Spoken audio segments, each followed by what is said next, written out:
That's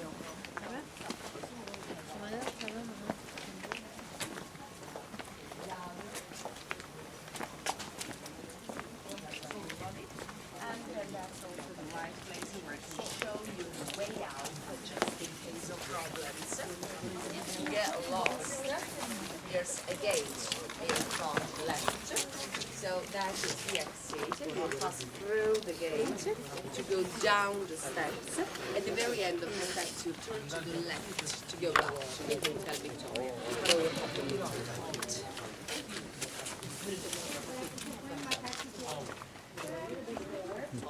I had to Can put you a come new closer disc to in. me so that we can stop the audience coming in? Thank you.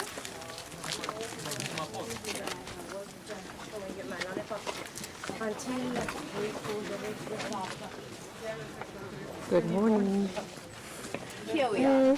So, don't forget that is the exit, front left, through the gate, down the steps, to the left. Let me tell you another thing. Generally, so I'm always very punctual at the meeting point. So I told you at 10:20, so that is the right time. But you never know, maybe there's some traffic inside, maybe you have to stop a little bit longer for visiting something. Even if we come 5 minutes later and somebody's still waiting, no panic, okay? I'll come. Don't go with any other group because we have different parkings. So maybe if you follow another group, you will never find the bus. Just wait for me because I'll come and pick you up anyway, okay? So now we can go.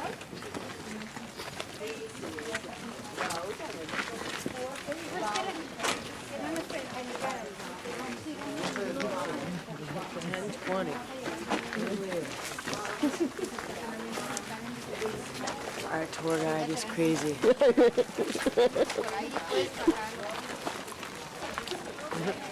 Wait till Jody starts imitating her, because this is her favorite accent. And this is a hard.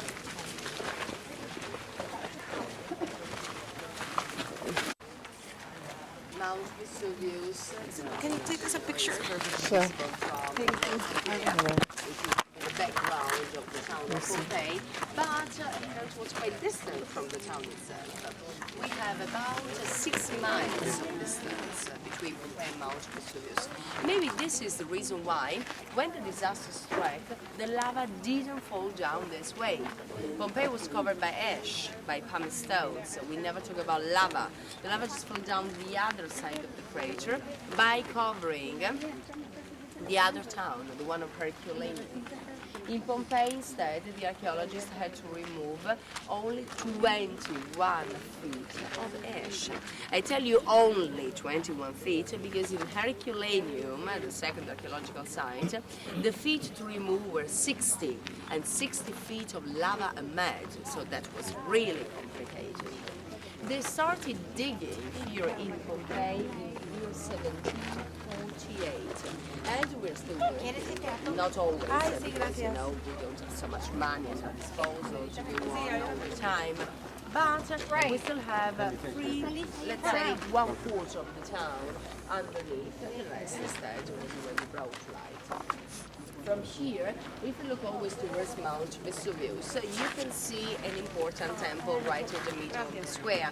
That temple was dedicated to Jupiter, Juno, and Minerva, the main divinities of the Roman time. And that was the only temple with the main entrance right in the middle of the forum. In between the central columns, there's the bust of Jupiter. And you know that is just a replica. The original one was discovered. It was taken away, and nowadays it is stored in the Archaeological Museum of Naples, together with all the other important masterpieces. This was also a political center. That building in the corner left, in fact, it was the Basilica.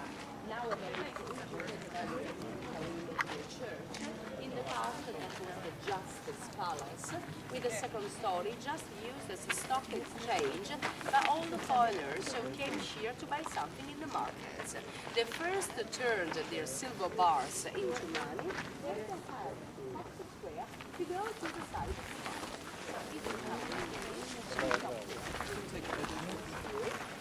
market.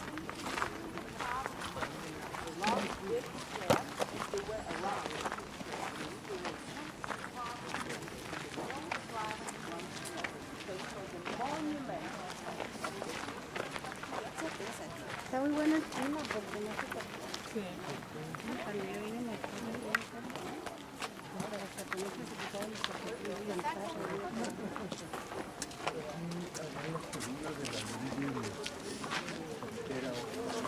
Santiago, ¿no será que las reconstruyeron? Pues yo creo, ¿verdad? Sí, para que se viera la altura, ¿no? So the building where I'm going to stop right now was the wool market of Pompei. You know, wool, it was quite complicated to wash it. So that in this market you could find not only the wool for the new fabrics, but also a very special liquid substance used by the Romans to wash it. At the beginning they tried to use the normal soap, but they discovered it was not sufficient. So that they found for the first time some ammonia in the urine. At the beginning they collected just one of the animals, but you know, so after a couple of years they had to ask everybody to contribute. So that there were bases all over the town where to contain that urine. You could get there and take it for free until the Emperor Vespasian had the idea to start a new business even with the urine, so that it taxed even that stuff. You know, the people complained about the new tax. I answered, if you discover ammonia. smell, all the money earned from the urine, you can see it doesn't stink, so it is legal. I can do it. And they had to accept even the new tax. This building, had to be totally reconstructed after the earthquake of the year 62 AD. The earthquake took place 17 years before the eruption. And you know, these buildings, which used to be totally covered by marble, had to be reconstructed by using something not very expensive. So they made bricks. These are original bricks of the Roman time. They made these bricks, and then the I don't think so. Polished the part that they couldn't finish their job because the town disappeared under the ash when they were still working, when it was still a big work in progress. The only piece which didn't collapse during the earthquake was this gorgeous frame you can still see here around the main entrance. This is made of marble, as you can see. It was hand sculptured. So look at the several birds. We have, you know, a rabbit. You can see a lizard. There are girls of any kind, as well as flowers. So everything handmade. The only problem is that we don't know the name of the artist, because at that time, all the people working by hands, they were considered public man, so they didn't get famous at all. We don't know anything about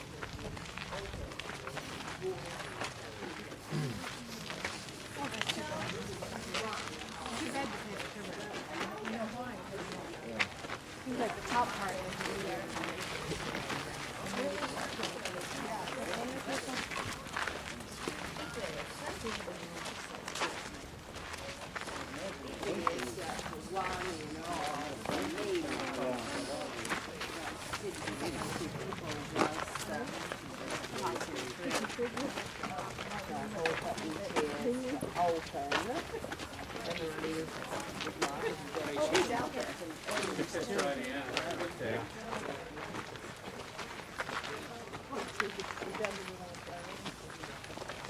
You better watch out. We're gonna get 9 hours. Yeah. Let's do other side. Okay.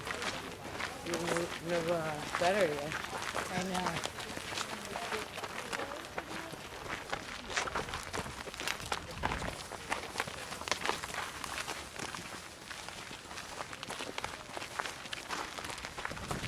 You want to take over this? Not particularly. You don't need to tape the whole thing. No, I'm not. I'm turning off and on. It'd get kind of boring Yeah. watching that. Well, I'm thinking like somebody's going to edit it. Oh, who's Like- gonna edit that? I don't know. Maybe I'll learn. I know how to do that. Man. You want to do it? died. They all died quite young, so we estimate they could live about 40 years, maybe 45, not longer than that. But anyway, this person died younger just because he was killed by that gas. And you know what? There's another interesting detail, the belt. The belt shows us he was a slave. because all the slaves they had to be recognizable, so they were obliged to wear a belt where the owners used to write down their names. And the slaves were just political prisoners. They were people living in all the countries conquered by the Romans. They lost their freedom. They were turned into slaves, and most of these ones had to work as servants for the rich families, or maybe if they were powerful, they would also work as gladiators. Anyway, this one was found together with the other plaster cast with no belt. So we suppose it was the owner and his slave, and they were maybe just trying to flee away in order to save themselves. So these two ones were found at Porta Marina at the sea gate. So they were really trying to go out of the town. After taking your pictures of this important plaster casts, if you come just a few more steps closer to me, you can better enjoy the beauty of this fresco. Even the fresco we have on the wall is original. And from this fresco, it was easy to understand the use of the building. If you look at the top on the left-hand side, you can see some fish. We have some bread in the middle, always at the top, there are a couple of chickens. So these were all the goods used to be sold into this market. The colors are special. We have some red made of cinnabar, which is a special mineral found by the thermal springs. We have black made of cuttlefish, as well as yellow, obtained by using some ochre. And look at this so-called perspective. So for the first time, we can see something which looks like a perspective. We can't consider it like that because the real perspective rules were studied only in the Renaissance time. But anyway, they understood how to put all the characters on different planes in order to obtain a sort of three dimension. All mythological figures used for decorating the interior of the public buildings as well as the ones of the private houses. And now, so after taking your pictures, we go out the same way we came in, so that I can go. I just need to go together and here just a little bit to show you the beauty of the room itself. And here along the walls of this room, we also have a very big number of niches used as a sort of lockers. So this was another place where to leave their clothing, as well as some flasks, always full of scented oil, to be used after sauna to perfumate themselves. These terracotta figures are original ones too, as well as the gorgeous ceiling. So we have just part of the ceiling which didn't collapse. You can see all the original stucco ornaments close to the window. We suppose that that part of the ceiling didn't fall down as the rest of the ceiling itself, because when the ash came in, it collected into this angle of the room, and the layer got so high to support that part of the ceiling from falling down, even protecting and englobing all the original stucco ornaments.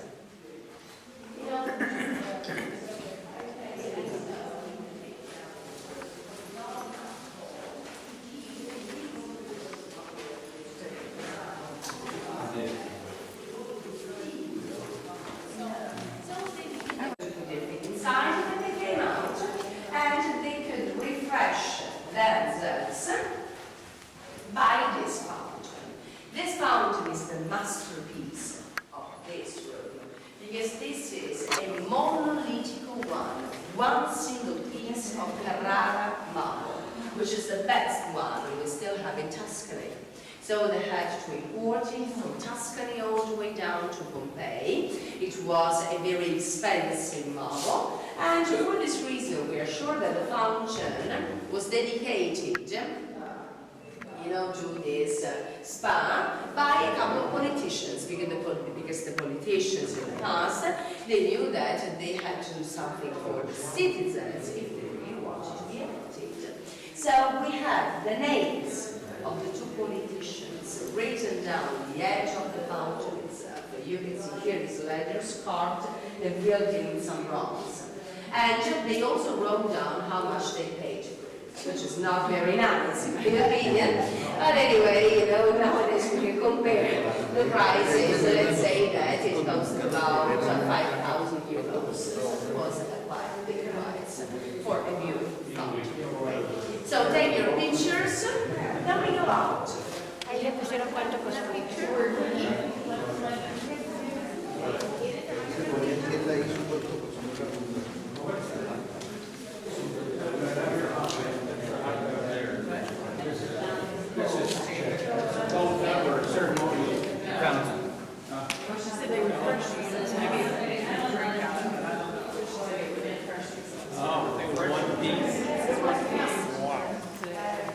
What's this?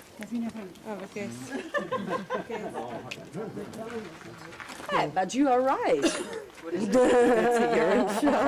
This is the first fast food of the Roman time. It was, in fact, the Americans copied, these chain of shops. So they were the first ones. And, so of course they didn't have any hamburger at that time, but they used, this kind of terracotta jars as a place able to keep the right temperature of drinks and food according to the taste of all the customers. There were so many people who couldn't stop for long, so they came here to buy something to take away. It's a real McDonald's. And, inside these jars, the archaeologists discovered the original food. We still have it too. So we found olives, garlic, onion, everything is carbonized, it looks black. But through their shape, we couldn't understand what it used to be. So, this was a thermopolium, that's the name, used to define this kind of shop, and we still use the word thermos. It's the same, it's the same purpose. So, look at these jars. So we have several more ones. Sometimes they had to be half underneath or totally underneath in order to work as a freezer, able to better, to better keep the right temperature of olive oil. So things which had to be kept perfectly in order to resist to last for longer. So this is one, but there's the one down there. Of course, trying to figure out how many people wanted to come and drink something after the sauna. For this reason, I'm standing in the fast food shop in Napoli, in Pompei. Hello. I'm getting a Teddy, why don't you make me a Big Mac?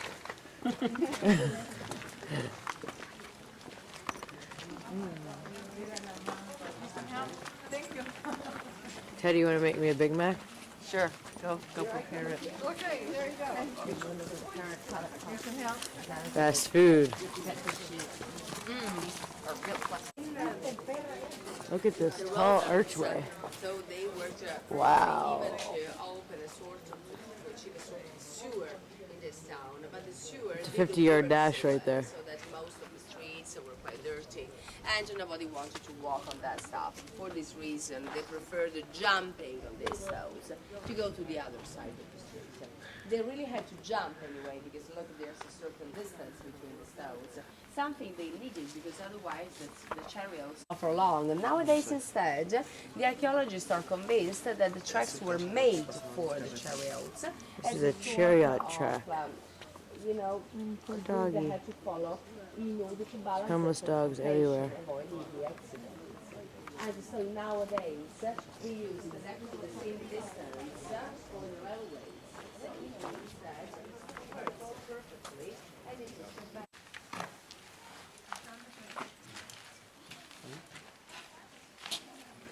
So we are in the house. We didn't discover the names of the original owners, so that the archaeologists used their fantasy to call the houses some way. This one, for example, was called the hole right in the middle, corresponding to the basin, so that when it rained, all the water was canalized straight into this basin. And when it got full, the water started floating down in order to fill in the underneath tank. There was this well at their disposal too, where to take out the water just in case of need. So they worked perfectly. There was a big aqueduct supplying water throughout the town of Pompei. From here you can see one of the typical public fountains where to go and take water totally free. was the decision of the emperor. But there were people who wanted to have that water home. They paid a lot of money for their service, but they didn't mind at all. And this was Okay, so this is Sorrento, Italy. And we're looking over the bay, and here is Jody drinking her limoncello. Hello, Teddy. Hello, Jody K. And this is gorgeous. This is really beautiful. Let me get back. I think you're backlit too much. Let me get over here. The ocean. You look dark to me. I don't know how to correct it. Turn around, face me. Yeah, it's really dark. You're coming out dark. Yeah.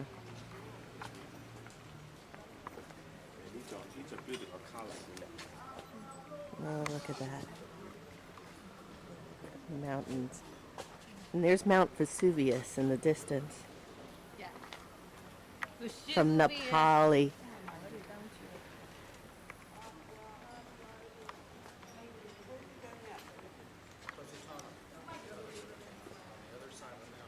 And we're stopped for lunch from our tour. We did the ruins of Pompei. We drove along the Almalfi coast, which was gorgeous. And we're stopping in Sorrento for lunch.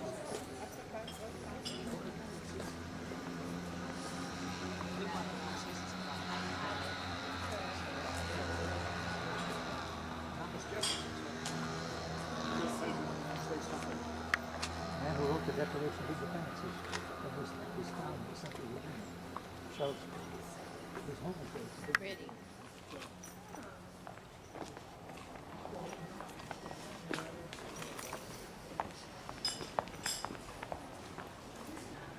And here are Michael and Danielle, and we're having appetizers and, what is it? Limoncello.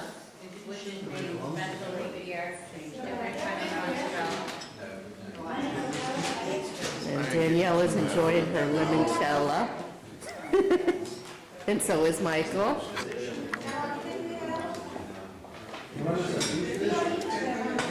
There's a wood that's specially made here that you got from these piece of artwork. I just bought a beautiful inlaid piece of art of the Sorrento Bay that will be at my home in about 4 to 6 weeks.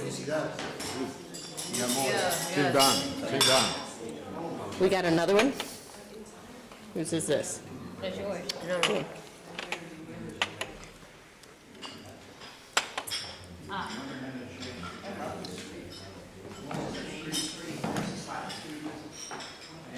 This is really pretty.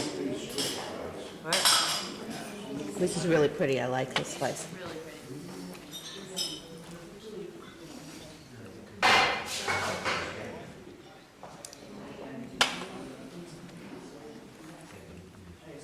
It'd be pretty to get married out there. Okay. When you get doing it. Yeah, when are you? It's like on Almost. water. Oh, I see. It blinks when my disc is about to run out. When did you say this? No, you didn't. Who did you talk to about that? You're not supposed to be taping this conversation. Why not? It's a slice of life of our vacation.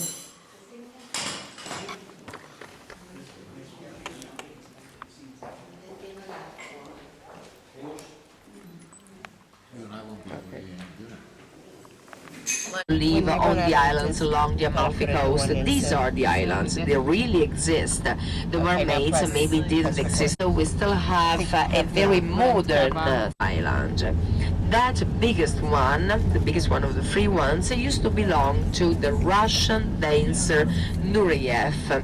And after the death of Nureyev, the islands were so were sold, and the big one was bought by the present owner of the hotel Hilton in Sorrento. So I'm talking about the family Russo. They are the present owners of that hotel. It belongs to the Hilton chain. And at the beginning, maybe that people thought they could open a new hotel upon that island, but they totally forgot this is not possible, because according to the present rules of this coast, you will never ever get the permission to build something new so close to the coastline, as well as along so on the islands, as well as upon the mountains. So the only thing you can do is to restaurate the things already existing. So that's what we can do. We have so many people who are working very hard in order to turn some houses into bed and breakfasts. They are also turning some of the houses into small hotels. But if you have in your mind to build something new, you have to forget it, because you will never get the permission. You can understand why we don't want to damage the beauty. We don't want to put some more weight on these stones or these mountains, because otherwise, we will have no chances at all. So to avoid the rock slices, you can see we're working so hard in order to cover all the walls with these iron nets, and so it's terrible. If you just put another building up there, for sure we can't avoid to damage the coastline if you do things like that. Sometimes there's somebody who tries, but when the government, when the policemen discover you building something new, they will destroy, erase everything. So it means that you will waste a lot of money if you just try to do something illegal here around. Look at this fantastic coast. Now you know why we have so many people who don't want to miss the possibility to visit the splendid Amalfi Drive. This is the main street, which used to be just a path in the past. But in the late period of the 19th century, the path was widened because we started having the first visitors. People like Byron, people like Shelley, like Goethe. They came here just because they were attracted by the beauty of the coast, and they were so impressed. Positano and